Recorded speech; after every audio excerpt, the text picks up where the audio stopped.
Hey guys, welcome back. If you've just gotten out of a toxic relationship, or even if you're still in one and you're starting to wake up to it, I want you to know something right from the start.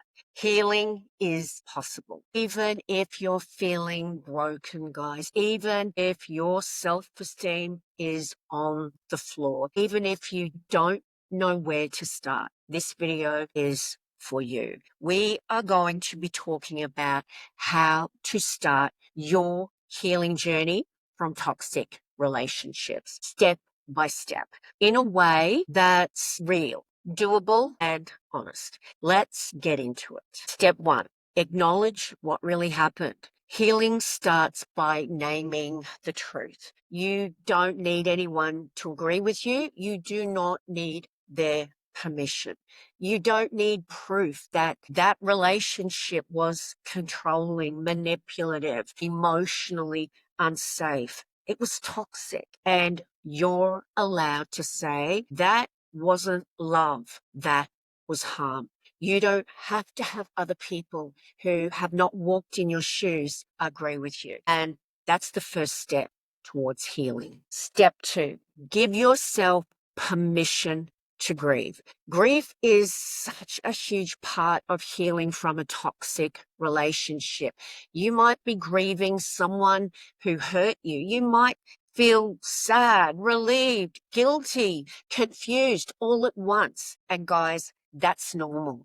You're not just grieving the person, you're grieving the fantasy, the potential, the hope of who they could have been. And you're grieving what you've lost. You're grieving someone who didn't exist a lot of the time. So let yourself cry, guys. Feel the pain in a safe space. Grieve what you thought you had. That's not weakness. That's healing. Step three, understand that trauma bonds are real. If you're struggling to let go, it's not because you're desperate or weak. You might be experiencing a trauma bond, an addiction to this toxic person based on the roller coaster of ups and downs and so many other factors. Guys, that is a powerful emotional attachment to this person who treated you so badly, caused by cycles of abuse and what we call intermittent reinforcement. You get just enough kindness to keep you hooked, and breaking that bond is hard, like addiction level hard.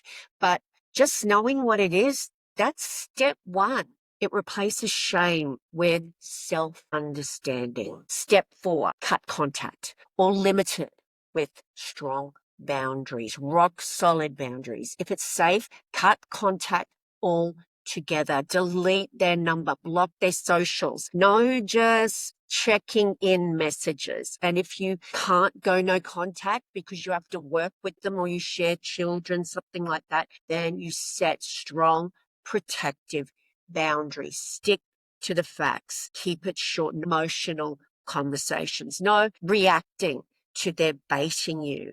Boundaries are not about punishing them. They are about protecting you.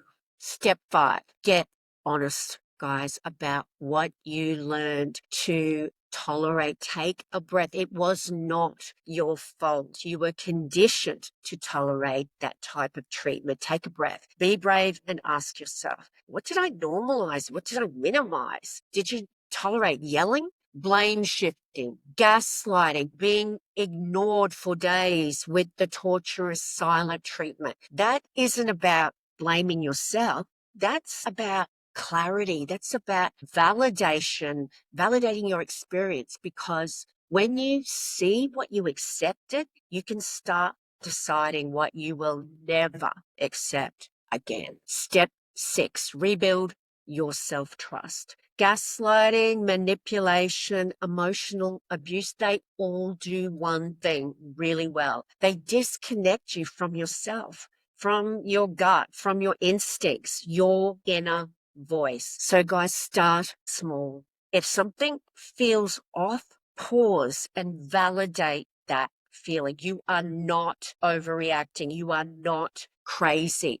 You're just learning to trust yourself again. Step 7, get support. Don't do this alone, guys. You do not have to figure this out solo. Healing in isolation is possible, but it is so much harder. Talk to someone who gets it, though. Talk to a trauma-informed therapist, a narcissistic abuse recovery coach, such as myself. By the way, guys, there is a link in my bio and in the comments below if you'd like to have a one-on-one Zoom counseling session with me, no matter where you are in the world, or talk to a supportive friend. You deserve spaces where you are believed, not blamed. Let people hold you while you heal. Step 8, redefine what love is. Toxic relationships can seriously mess with your definition of love. They teach you that love is pain and that pain is love and that love and control go hand in hand. They're the same thing. Love is proving yourself to someone.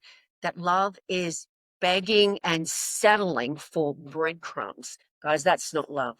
Real love feels safe, peaceful, consistent. It makes you feel secure. It's mutual. Healing is about learning that you do not have to suffer to be loved. Step 9, stop waiting for closure from them. You might be waiting for an apology or an explanation, or for them to finally say, oh my goodness, I see how I hurt you.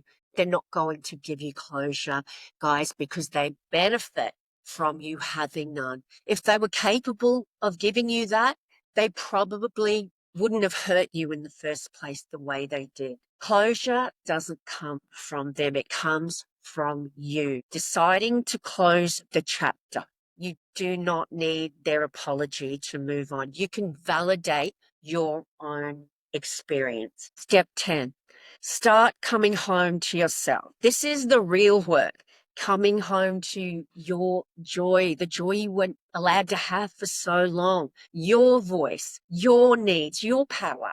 You don't have to rush. Healing is not linear. Some days will feel heavy and some days you will feel free. Both are normal. And every single step forward, even the teeniest tiny ones, they all matter. You're not rebuilding from scratch, guys. You are finding yourself again. You are returning to you. Now, don't forget to hit that subscribe button, guys. It helps the channel so much. And of course, it enables you to get a notification for when the next episode has dropped. Now, guys, to wrap up, if you are on this path right now, I just want to say that you are not broken. You are not behind, and you are not alone. You're healing, you're waking up, you're finding your way back to safety and self-love, and you are doing so much better than you think. Now, if you found this video helpful, guys, please give it a like, give it the thumbs up, subscribe, and share it with someone who needs it. We need to spread awareness about this type of abuse. And if you want to go deeper, check the links below. You can book an online session with me no matter where you are in the world, or grab a copy of my best-selling book, also available worldwide in all forms, audio, Kindle, paperback, and it will help you so much in your healing and recovery. Thank you for being here. You've got this, and I'll see you in the next one.